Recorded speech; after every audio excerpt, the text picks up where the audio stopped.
We are live. This is Ashley J with Invest Olive LLC, and we have our special guest here, Poet Deep. Say hi to the people Hey, peace, everybody. How everybody doing tonight? For this evening?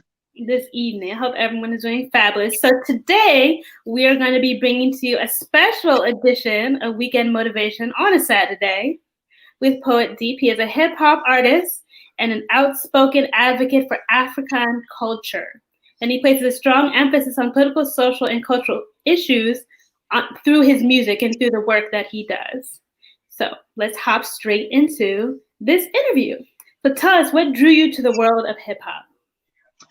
I think just growing up around the music, just the expression. Because first I started out writing music by other artists. It wasn't writing my own music. It was like sitting by the radio, like with the cassette players and stuff like that.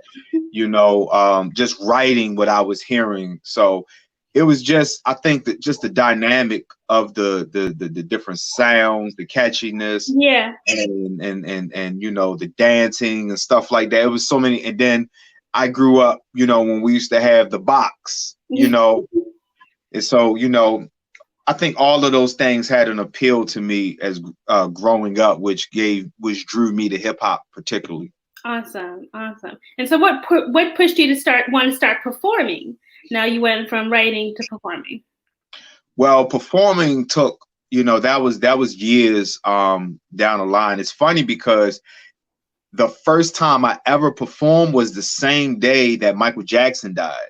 Wow. So I could never forget that day, So it was just more so I felt like that was just a logical step, to me, recording and writing, you got to get out there because I always had ambitions to make a business out of my talent. And I knew that performing would be part of that process.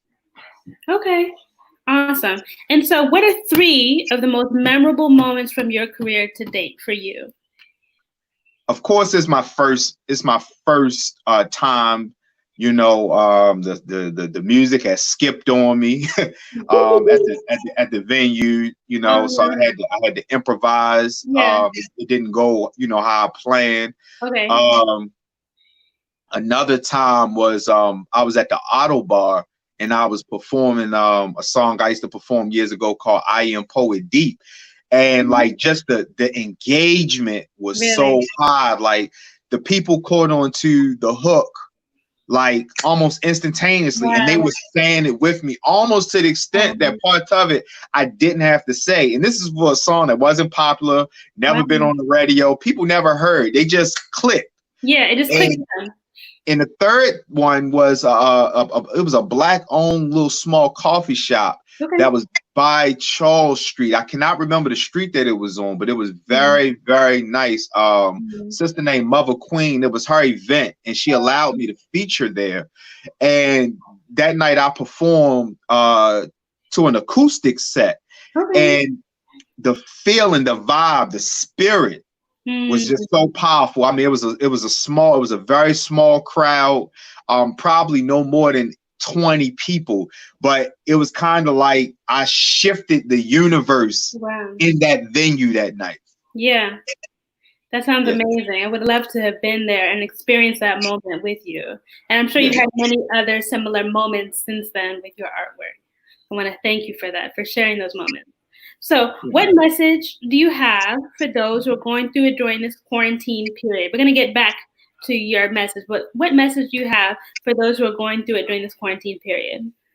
Well, I think the message that I would have more than anything is that if we have not been utilizing our creativity and we have more time on our hands, then it's time to really become in tune with our gifts, assessing those things, and start strategically laying out what can we do to better sustain ourselves. So I think right now is a great time for self-discovery, and for things that we might have put off to the side and things like that, to be able to pick those things back up and really take the time to really see how we can do better by them and enhance our efforts. Amen. That's so true. And so what is your main message? The message for your work, the message for your music? What is your main message?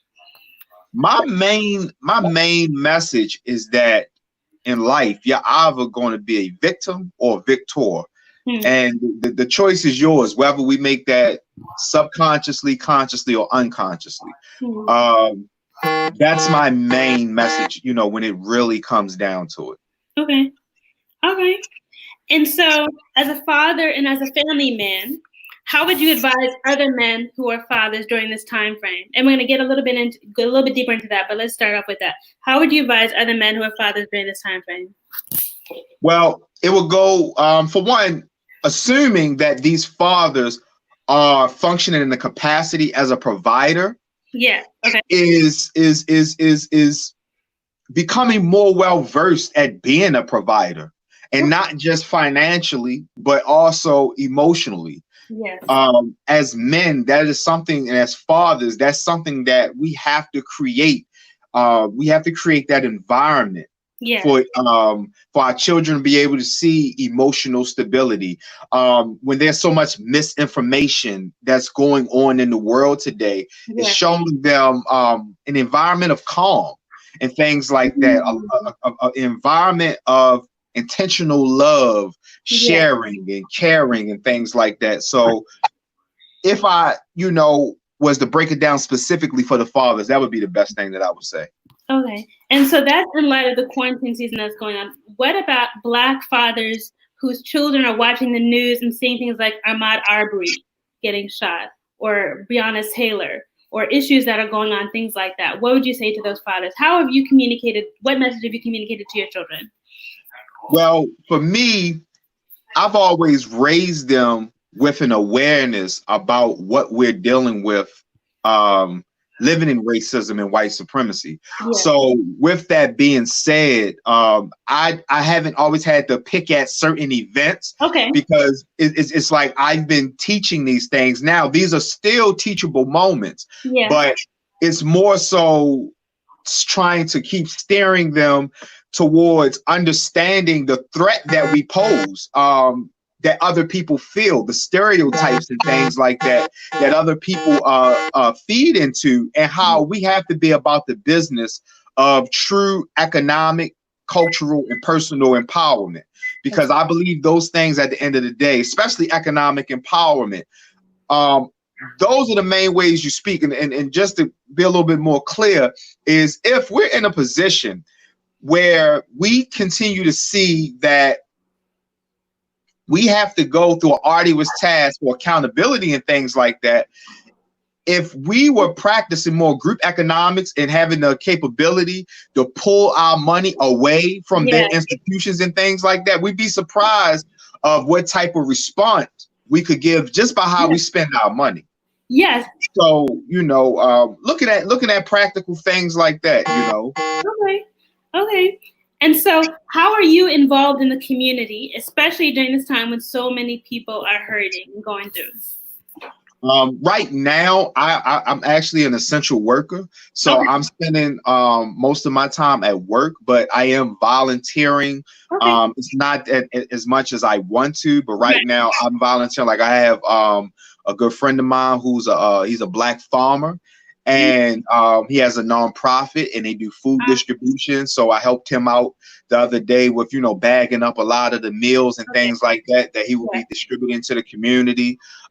There was this a good sister that I know of who was helping single mothers, be able to get food. And my friend, he was basically the distributor, and I was basically the middleman to pass that food to her, and she distributed that food along with other donations that she was getting. So basically, small food donation, but like I say, it's not to the extent in the capacity in where I would really like to help. Well, there's no effort that is too small. I want to say that, and I want to thank you for the effort that you are putting in with the time that you do have.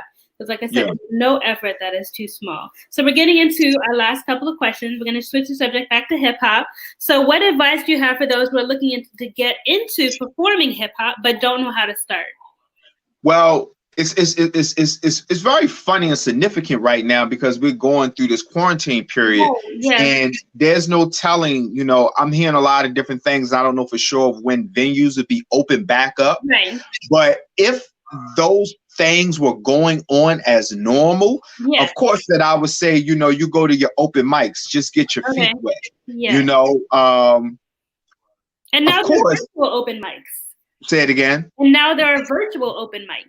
Right now, and I think people should try them, but nothing will compensate or substitute for the actual experience, you know, of really being in front of people, being in front of that crowd, you know, being able to feel that direct energy. You know, you kind of abstract yourself and distance, you know, yourself when you are behind a screen. Right. But I mean, if nobody has anything going right now for themselves, then yes. But I would definitely encourage people, you know, first, I think everybody starts performing in the mirror. I think everybody does that. Yeah. You know, when they pass a mirror, I don't think there's probably been many human beings, you know, that pass by a mirror and has not recited a song or something. Yeah. So I think trying to master that. And then maybe before the open mic, this is assuming there was no quarantine or when there's no quarantine, the normal is back, is try to perform in front of some friends and family members, you know, a very small crowd,